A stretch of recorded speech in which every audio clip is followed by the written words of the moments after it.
السلام علیکم ورحمۃ اللہ وبرکاتہ۔ درس حدیث میں آج آپ کے لیے قرآن سے متعلق چند تعلیمات نبی اکرم صلی اللہ علیہ وسلم کی پیش ہیں۔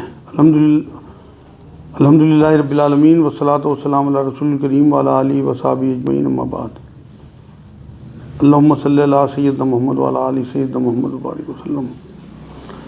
حضرت ابو سعید خدری رضی اللہ تعالیٰ عنہ سے روایت ہے کہ رسول اللہ صلی اللہ علیہ وسلم نے فرمایا کہ اللہ تبارک و تعالیٰ کا ارشاد ہے کہ جس شخص کو قرآن نے مشغول رکھا میرے ذکر سے اور مجھ سے سوال اور دعا کرنے سے، میں اس کو اس سے افضل عطا کروں گا جو سائلوں اور دعا کرنے والوں کو عطا کرتا ہوں۔ اور فرمایا کہ دوسرے کلاموں کے مقابلے میں اللہ کے کلام کو ویسی ہی عظمت و فضیلت حاصل ہے جیسی اپنی مخلوق کے مقابلے میں اللہ تعالیٰ کو ہے۔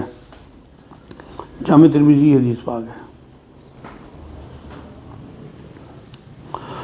پہلی وحی جو آئی تھی وہ اقرأ بسم ربک الذی خلق آئی تھی، پڑھو اللہ کے نام سے۔ تو ہم جب بھی قرآن کھولیں یا اسکول کے بچے یا ٹیچر پریپریشن کرنے کے لیے، بچوں کو پڑھانے کے لیے، تو اس آیت کو یہ سمجھیں کہ ہمارے لیے آئی تھی، اور بسم اللہ پڑھ کے قرآن ہو یا اسکول کی کتابیں ہوں، علم حاصل کرنا ہو تو وہ بسم اللہ پڑھ کے شروع کریں۔ اور سورہ اعراف ہے قرآن میں، اس کی 204 نمبر آیت میں اللہ نے کہا کہ جب قرآن پڑھا جائے تو غور سے سنو، خاموش رہو تاکہ تم پہ رحمت ہو۔ تو قرآن کے بیچ میں کبھی جو محفل ہو قرآن کی، اس میں کبھی دنیاوی کی کوئی بات نہیں ہونی چاہیے۔ حضرت عثمان رضی اللہ تعالیٰ عنہ سے روایت ہے کہ رسول اللہ صلی اللہ علیہ وسلم نے فرمایا کہ تم میں سے بہتر اور افضل بندہ وہ ہے جو قرآن کا علم حاصل کرے اور دوسروں کی اس سے تعلیم دے۔ صحیح بخاری یہ حدیث پاک ہے۔ اللہ جو قرآن سیکھیں اور سکھائیں۔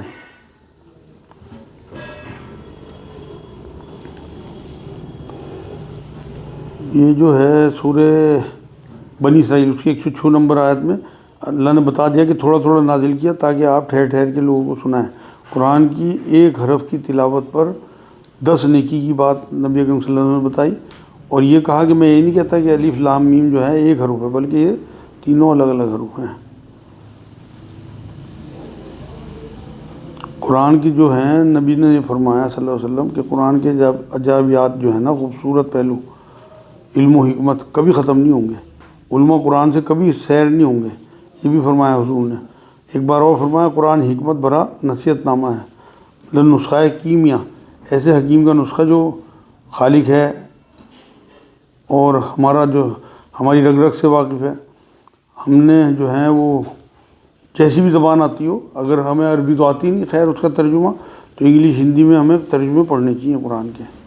سورہ زخرف جو ہے اس کی 4 نمبر آیت میں کہا کہ یہ لوح محفوظ میں ہمارے پاس ہے جو حکمت والی فضیلت والی ہے، مطلب قرآن کے بارے میں۔ قرآن جو ہے ایک رات میں لوح محفوظ سے پہلے آسمان پہ آیا، اور پھر 23 سال میں حسب ضرورت نبی اکرم صلی اللہ علیہ وسلم کے قلب اطہر پہ اللہ نے تھوڑا تھوڑا نازل کرتا رہا۔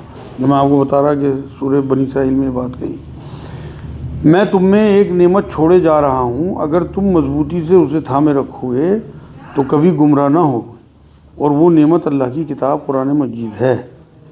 یہ خطبہ حجۃ الوداع کا ایک ٹکڑا ہے۔ قرآن جو ہے وہ فیصلہ کن اللہ رب العزت کا کلام ہے، اور اس میں کوئی بے فائدہ بات نہیں ہے۔ حضرت ابن عباس رضی اللہ تعالیٰ عنہ سے روایت ہے کہ رسول اللہ صلی اللہ علیہ وسلم نے فرمایا کہ بے شک وہ شخص جس کے پاس قرآن کا کچھ حصہ نہیں ہے، ویران گھر کی طرح ہے، مطلب کچھ نہ کچھ اگر قرآن یاد ہے تو ویران نہیں ہے گھر۔ جامع ترمذی کی حدیث پاک ہے۔ سورہ بنی اسرائیل آیت 28 میں سارے وقت قرآن پڑھنے اور نماز جو ہے اسے پڑھنے میں لگائیں، قرآن کو سمجھنے میں، تو یہ ایک عبادت آپ کی ایسی ہے کہ جو اللہ تک ڈائریکٹ پہنچتی ہے، کیونکہ اللہ کا کلام ہے، کلام جو ہے وہ صفت ہوتی ہے۔ سورہ بقرہ آیت 78 میں وہ ان پڑھ ہیں جو ظاہر الفاظ کو جانتے ہیں خدائی کتاب سے، اور سورہ بنی اسرائیل سورہ ابراہیم، سورہ 15 نمبر صورت ہے، اس کی 9 نمبر آیت میں اللہ نے بات کہی ہے۔ سورہ ہجر ہے، ہم نے نازل کیا اسے قرآن کو، اور ہم اس کے حفاظت کرنے والے ہیں۔ سورہ قیامت ہے، قیامہ 75 نمبر صورت، اس کی 16 سے 19 نمبر آیت میں جلدی جلدی زبان کو حرکت نہ دینے کا حکم دیا۔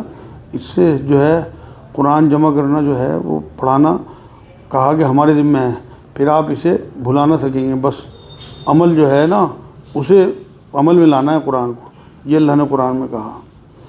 حضرت عمر بن خطاب رضی اللہ تعالیٰ عنہ سے روایت ہے کہ رسول اللہ صلی اللہ علیہ وسلم نے ارشاد فرمایا کہ اللہ تعالیٰ اس کتاب یعنی قرآن مجید کی وجہ سے بہت سو کو اونچا کرے گا اور بہت سو کو نیچا کرائے گا۔ صحیح مسلم کی حدیث پاک ہے۔ جامع ترمذی کی حدیث میں ہے کہ اس میں پچھلے لوگوں کے قصے اور آنے والے لوگوں کے واقعات درج ہیں۔ سورہ محمد آیت نمبر 24، یہ قرآن میں لوگ غور و فکر نہیں کرتے، کیا ان کے دلوں پہ تالے لگے ہیں؟ سورہ فرقان آیت 73 میں یہ کہا کہ میرے جو بندے ہیں وہ قرآن پہ اندھے بہروں کی طرح نہیں گرتے میری آیتوں پہ۔ حضرت معاذ بہنی رضی اللہ تعالیٰ عنہ سے روایت ہے کہ رسول اللہ صلی اللہ علیہ وسلم نے فرمایا کہ جس نے قرآن پڑھا اور اس میں جو کچھ ہے اس پر عمل کیا، قیامت کے دن اس کے ماں باپ کو ایک ایسا تاج پہنایا جائے گا جس کی روشنی سورج کی روشنی سے بھی زیادہ حسین ہوگی، ایسی روشنی جو دنیا کے گھروں میں ہو جائے جب سورج آسمان سے ہمارے پاس ہی اتر آئے۔ پھر تمہارا کیا گمان ہے کہ خود اس آدمی کے بارے میں جس نے خود یہ عمل کیا ہو۔ مسند احمد کی حدیث پاک ہے۔ سورہ انفال 21-22 میں جو سن کر بھی قرآن نہ سنے انہیں سب مخلوق میں بدتر کہا گیا، گونگے بہروں کی طرح۔ سورہ ہجر 87 نمبر آیت میں ہم نے 7 آیتیں اتاری جو دہرائی جاتی ہیں۔ سورہ فاتحہ کے بارے میں اللہ نے کہا۔ حضرت عبداللہ بن ابو بکر بن عمرو بن حزم رضی اللہ تعالیٰ عنہ سے روایت ہے کہ اس خط میں جو رسول اللہ صلی اللہ علیہ وسلم نے عمرو بن حزم کو لکھا تھا یہ بھی مذکور تھا کہ قرآن کو بحالت طہارت ہاتھ لگانا چاہیے۔ امام مالک کی حدیث ہے، مطلب پاکی کی حالت میں۔ ایک بار نبی اکرم صلی اللہ علیہ وسلم نے بھی بات فرمائی تھی کہ حائضہ اور جنبی جو لوگ ہیں وہ قرآن کو نہ چھوئیں۔ حضرت ابو موسیٰ رضی اللہ تعالیٰ عنہ سے روایت ہے کہ رسول اللہ صلی اللہ علیہ وسلم نے فرمایا کہ اس قرآن کا پورا طور پر خیال رکھو، اس لیے کہ اس ذات کی قسم جس کے ہاتھ میں میری جان ہے، یہ انسانوں کے سینوں سے بھی جلد بھاگ جانے والا ہے جیسا کہ اونٹ اپنی رسی توڑا کر بھاگ جاتا ہے۔ صحیح بخاری کی حدیث پاک ہے۔ مطلب آؤٹ آف پریکٹس نہیں ہونا چاہیے۔ اور ہمارا یہ حال ہے کہ آج ہم قرآن دیکھ لیں، اپنے بارے میں سوچیں ہم نے کب اٹھا کے دیکھا تھا قرآن، پتہ لگ جائے گا ہمیں اپنا کہ ہمارا کیا حال ہے قرآن کے بارے میں۔ آج کی آخری حدیث حضرت ابو ہریرہ رضی اللہ تعالیٰ عنہ سے روایت ہے کہ رسول اللہ صلی اللہ علیہ وسلم نے فرمایا کہ قرآن 5 صورتوں مطلب حکموں پر نازل ہوا ہے، ایک حلال، ایک حرام، ایک محکم، ایک متشابہ اور ایک امثال یعنی یہ مثال ہے۔ پس تم حلال پر عمل کرو، حرام سے بچو، محکم کی پیروی کرو، متشابہ پر ایمان لاؤ اور امثال یعنی مثالیں جو ہیں ان سے عبرت حاصل کرو۔ یہ بحیقی شریف کی حدیث پاک ہے۔ ابن ماجہ کی ایک حدیث میں حضور نے فرمایا کہ قرآن کو ایک آیت کو سمجھ کے پڑھ لینا 100 نفلوں سے بہتر ہے۔ میں پہلے ہی بتا چکا آپ کو، اس حساب سے 1000 آیتوں سے افضل ہے اگر آپ ایک آیت سمجھ کے پڑھتے ہو اور اس میں غور و فکر کرتے ہو۔ یہ آج الحمدللہ قرآن سے متعلق چند باتیں آپ کے سامنے